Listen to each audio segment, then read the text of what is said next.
Hey everybody, and welcome back to the channel. I'm Uncle Frank, and that you are having a great day, and it finally happened. We have hit the 1,000 subscriber channel milestone for Frank's Hobbies. We have finally hit the big 1K, which means in this video I'm going to be going over some viewer submitted questions. That's right, this is a Q&A celebration video in commemoration of the event. But before we begin in earnest, I just want to extend a sincere thanks to all of you, because you guys are what makes this possible. And just to get a bit sappy for a bit, I want you guys to know that it does mean a lot to me, and I am extremely thankful for the support you guys give me. You know, I've never been one who's good at holding a long conversation or figuring out the right things to say to large groups of people. So for me, personally, the idea that there's a large room full of people, 1,000 people, who not only enjoy the content I put out, but like it enough to subscribe and look for more, that means a lot to me. And I am deeply thankful for all of your support. And I hope you guys will enjoy the content I put out in the future. But with that sappiness out of the way, let's begin with: what card games do you collect and sell? What card games do you wish you didn't? And which do you wish you had? This is like 3 or 4 questions rolled into one, but to answer the first part, if it's on TCG Player, I have probably bought at least some of it for my inventory. Not all of TCG Player. I can think of like a handful of games that I just don't have that are on there, but Magic, Pokemon, Yu-Gi-Oh!, Flesh and Blood, Force of Will, Weiss Schwartz, the World of Warcraft, TCG, all the Bandai games except for Gundam, because I haven't found any Gundam stuff, Alpha Clash, and a few others that I'm probably forgetting right now. I buy and sell all of them, and if I can get some for a good enough deal, I buy it. For what I collect, well, see, I have dedicated binders for Pokemon, Yu-Gi-Oh!, Flesh and Blood, and I think I have a few Magic binders dedicated just to some sets. I don't really count my Fallen Empires binders as a Magic collection. It's a Fallen Empires collection. I really like Fallen Empires, okay? But I also collect dead card games. And I know it's probably not the answer to the question you were looking for, but I'm a huge fan of just grabbing boxes of old dead card games and throwing them on my shelf just to have them. Dot Hack, Mega Man, and Neopets, even though I can't find old sealed Neopets product for anything resembling a good price. Hyborian Gates, and even Battle Cards, the crazy scratch-off stuff. Basically, if it's a card game, and I think it might be at all interesting, I grab it. Which do you wish you hadn't?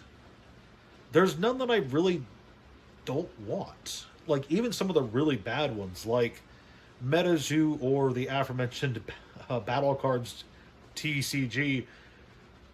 Even some of the worst card games I've ever picked up, and I do have some real duds in my collection, they provide some level of entertainment, either from just how zany their core ideas are, or from their historic relevance. So I don't really regret having anything in my collection. I'm a huge fan of most, not all, of the card games I have. As for the final part of this question, which do you wish you had? I genuinely wish I had more Neopets cards. I will, for those of you who know me personally, I have a hunger for old Neopets cards, WotC Neopets cards, that will never truly be sated, because getting those for a decent price it's basically impossible. Boxes are crazy expensive. Old packs are crazy expensive, and people aren't really willing to part with their singles for bulk prices, so getting a hold of that is nuts. There is a Berserk TCG as well that is in Japanese only, and it's only really been brought to my attention recently. I was kind of aware of it, but only recently that I kind of become like conscious of it. And a friend of mine actually picked up one of the boxes for one of the specialty boxes. And seeing that thing, I really wish to grab some of that. And I'm going to try to get some of that in the future just to show it off on the channel. Moving on. How do you manage a full-time job, a TCG side business, and a social life? And what is your actual job? Um, my actual job is let's see, flip the coin today. I am a helium balloon salesman at your local Dollar Tree. As for how do you manage a full time job, a TCG side business, and a social life, um, I'm very bad at it, so my advice is not going to be the best advice, but it's time management. And I understand that people aren't going to like to hear just don't waste time, don't be lazy, don't get on your phone, but honestly, if you're trying to have multiple things that you want to succeed at concurrently, and that does include two jobs and a social life and a tournament life and all that jazz, honestly, the best use advice I can give is just figure out how proper time management works for you and practice it a lot and get used to it, because if you want to get multiple jobs and a social life and sleep's important, uh, you're going to want to figure out how to use your time effectively. And time is the one resource that you have a definite finite amount of, so make the most of it. Literally everything about the beard. This is the next question. I need the beard lore, the beard shampoo, the beard care routine, all of it, please. Uh, there is no beard lore. There's no significant lore to the beard. It's been shaved off a few times in the past. I was informed by exes and parental figures when I was younger that a beard is not something that a professional should have. I've been told by friends in the past that you shouldn't have a beard, but the more I've had a beard, the more I've liked my beard. As for a beard care routine, there isn't one. When I was younger, I used to buy expensive beard oil and mustache wax and would care for it meticulously, but honestly, I find that normal dollar shampoo and conditioner plus brushing it daily works just fine. It doesn't come out in clumps. It feels nice. I'm a big fan of my beard too, so there's that. Should MTG be treated seriously anymore? It seems archaic now and is trapped in an awful company ran by awful people. It's hard for me to disagree with the latter part of this question. I'm not the biggest Wizard fan either. If you guys aren't aware, I grumble on my other channel about Wizards of the Coast basically all the time. Should MTG be treated seriously anymore? Yeah. Yeah, Wizards has managed to create a pinnacle TCG. It's one of the most important ones in the market. A lot of game stores get a lot of revenue from Magic the Gathering, and like it or not, it is a centerpiece TCG. Should it be treated seriously? Yeah. Is it maybe not in the best spot it's ever been in? Also, yeah. Are there any card games you wouldn't buy, even at bulk prices? No, like I said earlier, I bought the Battle cards TCG, and those are just really bad scratch-off cards. So if I'm willing to buy that, I'm kind of willing to buy anything. If you're asking, are there cards that I wouldn't buy, I wouldn't have a bulk price for? There's no TCGs that I would exclude from bulk prices, but there are specific sets like Skyridge from Pokemon comes to mind, of a set that I just don't think there is such a thing as Skyridge bulk. 99% of the cards in that set are just so hard to come by. Even the commons and uncommons are just so hard to source that if someone plopped a big pile of 100 Skyridge cards in front of me, I'd probably be like, I guess I have to price this up. So that's a good example. Alpha and beta cards. There's no TCGs that I wouldn't slap a bulk tag on, but there are definitely sets where I would just hang on there, buddy. This might be worth something. Where do you buy your storage boxes and sorting supplies? Different sources. My local game stores often sold me some of their used storage boxes, and then I started buying new stuff from one of them. As for the sorting materials, believe it or not, I trade for most of my sorting trays. Some friends have them. They buy them online, and I just go, here's a pile of cards or a video game was traded for one of them. They're fairly expensive. They're like $20 to $30 for just some plastic trays. I was like, I ain't giving you cash for that. I'll trade you. And they took the trades. So I have like 3 now. It's pretty great. Bionicle vid when? I don't have a lot of Bionicles. I think I have like 1 Bionicle around here somewhere. I've got a Bionicle, 1 Bonkle.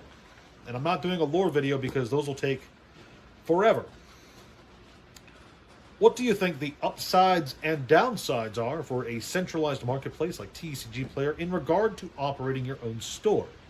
Does it affect your leverage of purchasing power, scope of online customers, or otherwise? And do you think the current model will last? That is a lot wrapped up into one question. Overall, I think online marketplaces like TCG Player, eBay, Card Market, there's a few others, I think they're overall good for most small LGSs. Larger LGSs, especially the more popular ones, it's raining now in case you guys can't tell. Larger LGSs are going to create their own websites with their own website infrastructure to fulfill online orders, and they're going to have their own way of doing things. But for the smaller guys, for the mom and pop shops that are, maybe less than 200,000 card inventories, I ultimately think that the existence of online marketplaces is a good thing because it gives you a convenient way to get your inventory out there and to get your name kind of out there, if you understand my meaning. Does it affect my leverage of purchasing power or the scope of online customers? I mean, TCG Player and eBay are among the largest marketplaces on the internet. And they definitely help with finding potential customers. There's people on TCG Player who will buy things that otherwise would just sit rotting on your shelf for months. And do I think the current model will last? Yes. TCG Player's been around for a long time. eBay's been around for a long time.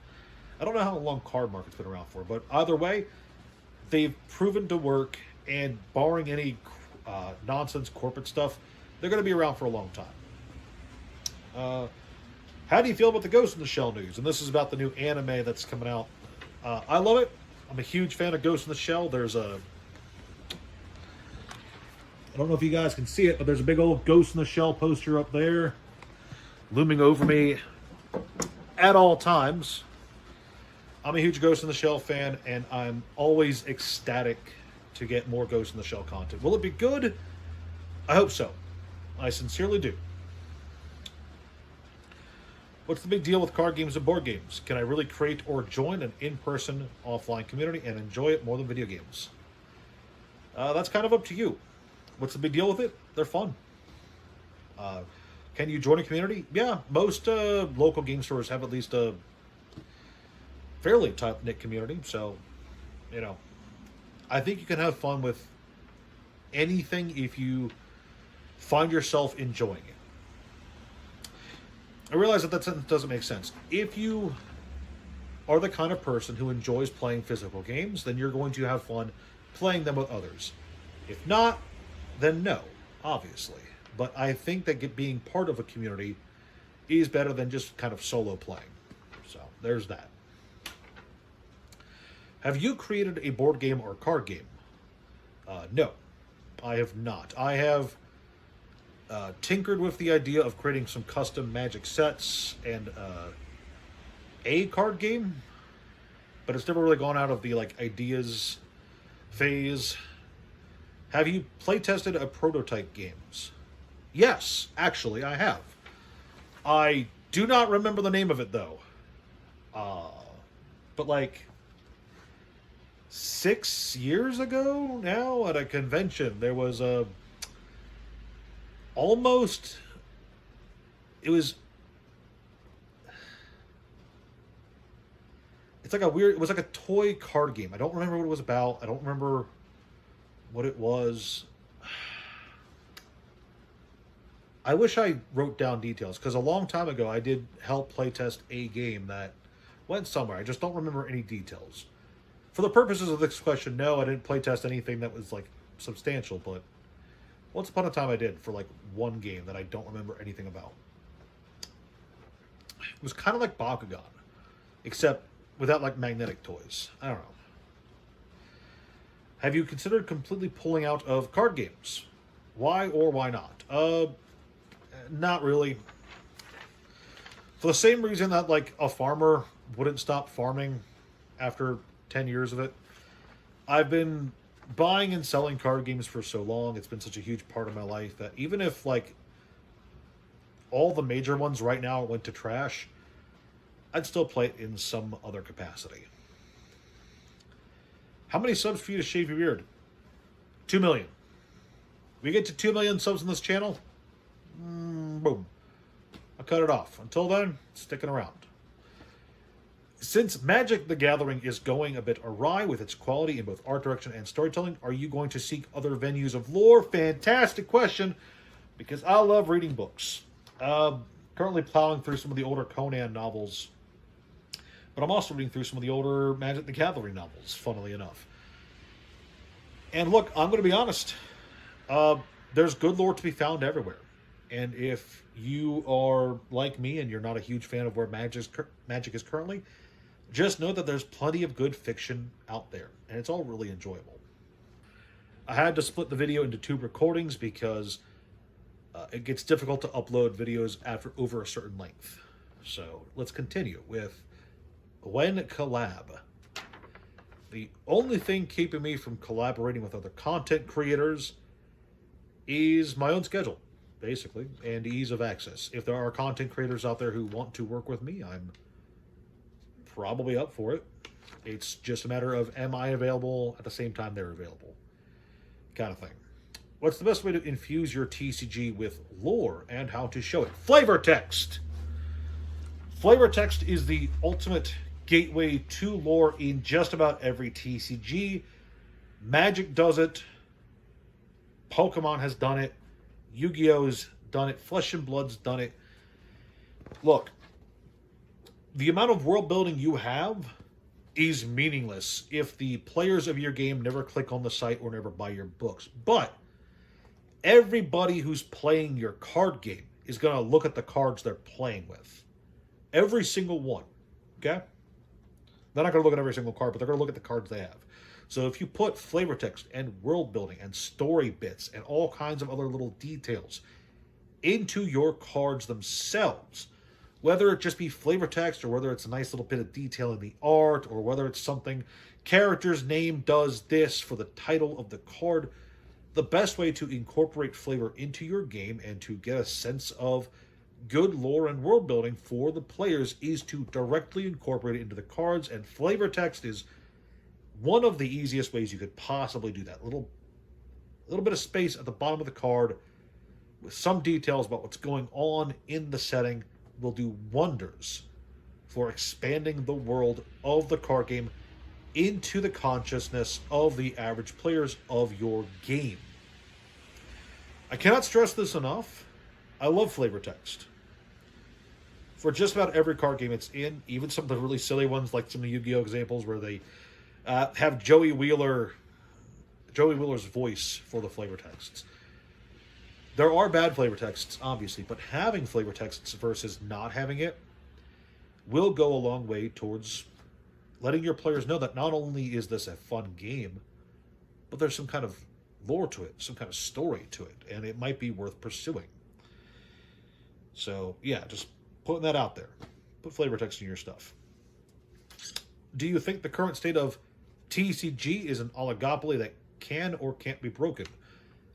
Meaning, how many chances have new games to keep after the 2-year threshold and become successful? Are you asking how hard or easy it is for games to stick around? It's down to the game. Look, I've talked about this before on the channel, and that 2-year wall, it's a hard hurdle to pass. Like, for every card game. Any card game that can make it over that 2-year hurdle with its player base largely intact and its core mechanics largely unchanged is probably going to do fine. It won't be amazing. It might not topple MTG or Magic or, MTG or Pokemon or whatever. But if a game can survive 2 years, it has much higher chance of sticking around. As for how large their chances are of hitting that 2 year mark and surviving, all I'm going to say is that if you go to the Wikipedia page for TCGs, the list is going to go. It's going to show more out of print TCGs than active ones. That's all I'm going to say. Given the opportunity, what one thing would you say to Rosewater? Just tell him I'm disappointed. That's it. Believe it or not, I actually did meet Mark Rosewater back in 2017 at the HasCon convention. Had a little conversation with him, mostly about the Weatherlight crew and the state of Magic at the time. And I think he was a pleasant enough fellow. But yeah, if I could say one thing to him now after all these years, it would just be, I'm just really upset with how Magic is. And it feels like he and the other higher ups at Wizards either don't care or are ignorant to a large chunk of the player base's misgivings. So, just general disappointment. If you could develop your own Magic the Gathering set, what would it be? I've thought about this a few times, and obviously it's easy to just make your own set for whatever crazy fun you might have, whether it be you want to rewrite one of the story bits or whatever, but something that always kind of struck me as odd, I mean, I talked about this briefly on the Discord server. Arch Enemy as a product line is a pretty good place for Wizards of the Coast to inject, to create new cards and new scenarios for gameplay without affecting any of the other major formats, thanks in part to those big scheme cards. And I always thought it was odd that we have not had an Arch Enemy deck based on the original Phyrexian invasion of Dominaria, with Yawgmoth as the head, as a pseudo-commander, and a whole core deck featuring those invasion block Phyrexians, with a Arch Enemy deck, a scheme deck, whatever you want to call it, based on improving those old Phyrexian cards and making them a bit more powerful, a bit more usable, a bit more viable, and turning the deck into a genuine threat. So if I were going to create a Magic set, it would be something like that. Something that really tries to bring the terror of Yawgmoth to the TCG and to showcase why he was such a big deal. So there's that. And for the final question, which is a bit heavy, but I have to ask, do you ever regret your decision to try to be a YouTuber? What would it take for you to stop?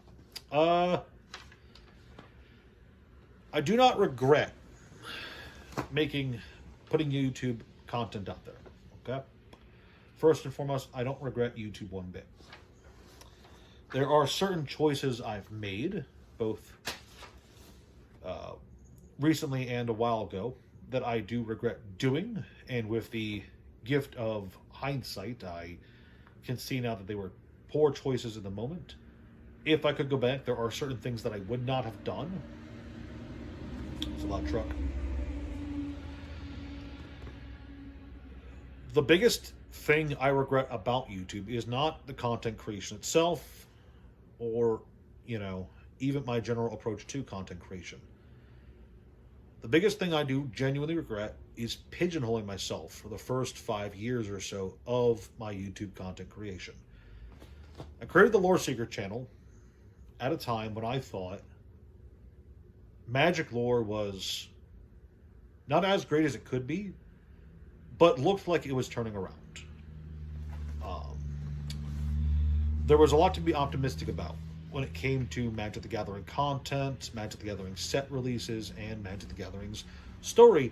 And I felt like trying a sort of storyteller approach to Magic lore would be a good thing, not just to put out on YouTube, but for myself as well. But, unfortunately, not long after I started is when Magic started its downhill spiral in terms of lore, and it became easier for me to get angry at Wizards of the Coast and Magic in general. And it left me in a position where, for the Lore Seeker channel, I was putting out content that took forever to make.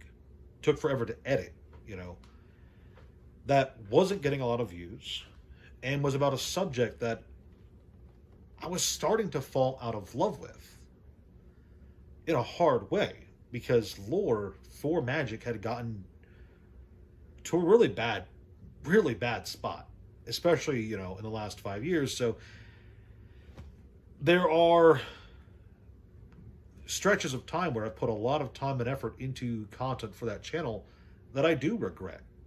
I could have done so much else with that time. And as I said prior, you only have so much time in your life. And I could have dedicated, you know, the hundreds of hours that went into some of those video series and put them towards anything else. You know, with the gift of hindsight, I can see that I could spend 40 hours making a video about some Magic the Gathering character that'll get 200 views, or I could make a shit post about Magic the Gathering that'll get 1,000, or I could come on here and record a video for 10, 20 minutes, and that'll get more views, or at least the same amount, on a channel with 1/7 of the subscriber base. So, no, I don't regret making YouTube content, but I do regret some of the time I've put into content that no longer made me happy, that also wasn't that engaging. So, there's that. As for what it would take for me to quit, a concussion, serious injury, a marriage, I suppose. Let's hope that doesn't happen. And of course, you know, the obvious.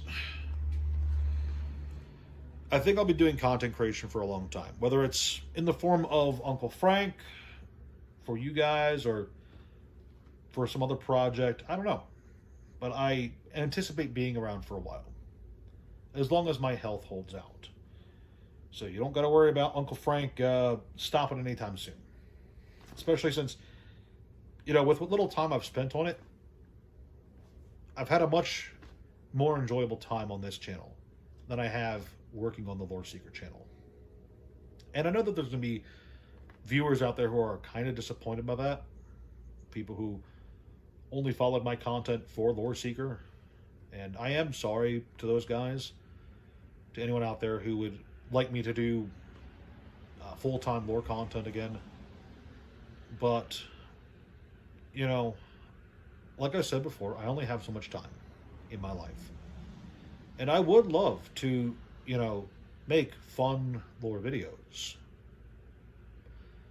But it's important that I use my time wisely. And using it on something I enjoy more and might be more productive is probably the way I'm going to go. But I'll use more on that another day, I suppose. But for now, that's all the questions. My iPhone actually ran out of storage space. But yeah, that is the end of the video. Thank you guys so much for watching. If you had a question for me that I did not answer here, let me know in the comment section below or on Discord. I will try to answer those questions in a future video. And once again, guys, thank you so much for helping me hit 1,000. And I do genuinely hope that you enjoy what I have coming out next. See you next time.